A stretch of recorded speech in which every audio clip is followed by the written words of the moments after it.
What is up, everybody? It's your boy Kiryu, and I'm bringing you guys another power scaling video of the millennium era. I'm nearly close to the end of the millennium era, so yeah. Also, if you guys are wondering why am I not including the Godzillas in my power scaling videos, well, I'm gonna be introducing them in their own power scaling video. I'm ranging from the weakest Mecha Godzillas to the strongest, and you'll be surprised of this video coming out. I'm gonna say it will come out at least on maybe Friday to Thursday. So yeah, if you're wondering why, I'm just gonna be busy making other videos, but I hope you guys are patient enough to wait for that video. But without any further ado, let's head in to Kiryu power scaling. If you remember, this Godzilla is from the Kiryu saga, which the Kiryu saga should be at least around the Showa era. If you're wondering why am I saying that, it's because, well, Kiriyugoji is actually supposed to be Showa Godzilla, but because in this timeline he actually absorbed much more nuclear energy, meaning that he was actually turned into hostile instead of being a protector. Meaning that in this timeline he actually never met Mothra nor he battled her. He only battled Kong in this timeline, meaning that he was able to actually kill Kong, proving himself to be superior. Meaning that the previous stats for, of course, Showa Godzilla and the battle between him and Kong, from multi-continental to maybe possibly planetary, could actually scale to him due to able to beat Kong with ease. Meaning that he was able to kill Kong, meaning that his power should be multi-continental to even moon level, if you were to calculate it correctly.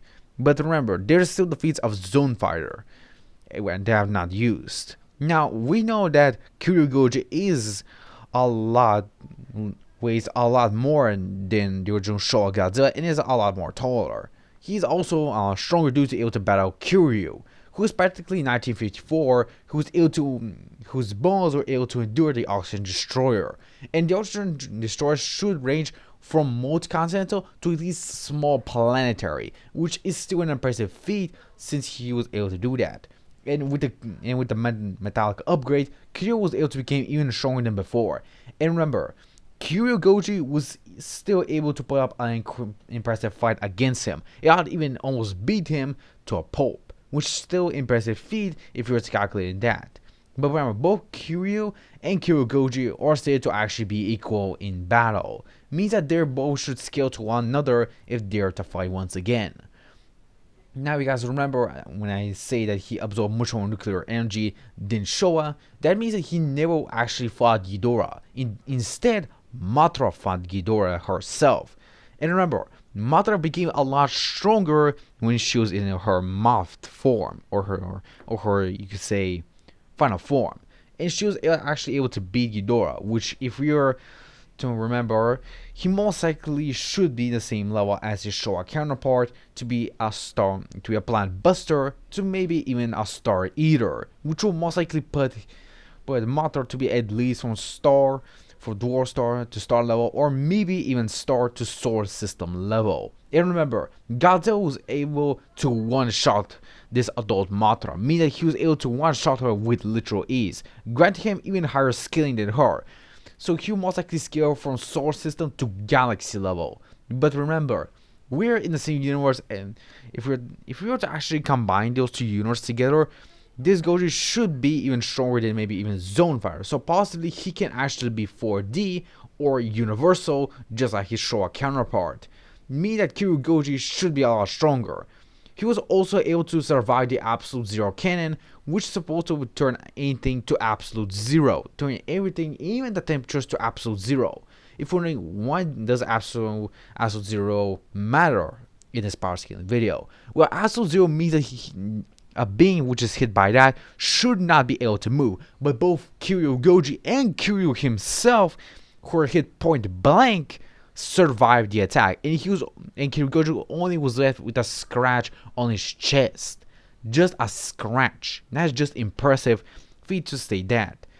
Because if he was hit, he shouldn't be able to move, yet he was still able to move. And in the Tokyo SOS arc, he was actually became stronger. Even though he had an injury that made him slightly weaker, he was actually slightly stronger than he would have been previously. meaning that he actually grew stronger thanks to that injury. Meaning that injury actually was able to help him evolve a little bit further, but still, yeah, provided a big weak point for him. But still, it's an impressive feat. And if you were to remember, Mothra in this time should most likely be close to her Showa era self, or maybe even close to Showa Ghidorah. So yeah, but if you guys don't know, this is just hypothetical. It could be possible that the Showa era and the Kiryu saga are linked in some ways because they're practically share the same events, except Godzilla versus Mothra. Means that most likely that Ghidorah was not actually sent to Earth due to Godzilla not showing that much appearance. So most likely his appearance will most likely be noticed by the aliens, by him being fighting with Mothra. So most likely because of him not giving that big of a fight or having not that multiple fights, most likely would have not drawn the attention of the aliens, meaning that he'll most likely been undercover for a really long time. And since Kiriyugoji is kind of like that, means that he most likely would have actually able to provide himself with much more radiation to grow stronger. Also, if you guys remember, Kiryu did grow stronger, and his atomic breath is a pure radiation blast. Meaning that his speed shouldn't range from relativistic to faster than light to even maybe faster than light plus, or FTL plus, you could say. Meaning that he should range even higher, or his durability should be at least from moon to planetary level and even higher if we were to calculate it correctly. Meaning that Kiryu should be one of the strongest of the millennium era, even stronger than Gojira himself. And these are his stats. His AP ranging from dwarf star to solar system level if we were to calculate it correctly, and possibly 4D or universal if you were to use some of the short statements that I just explained to you guys. Alongside his durability should range from planetary to dwarf star due to it'll take the oxygen destroyer and battle Mothra and Kiryu by himself, meaning that he should have incredibly big durability. But it could also possibly be star level due to Mothra being almost as strong as Ghidorah, so it could be possible that his durability should be star level if we were to increase the power of the Absolute Zero Cannon or the electric busters of Kiryu with his new weapons that he is able to provide himself.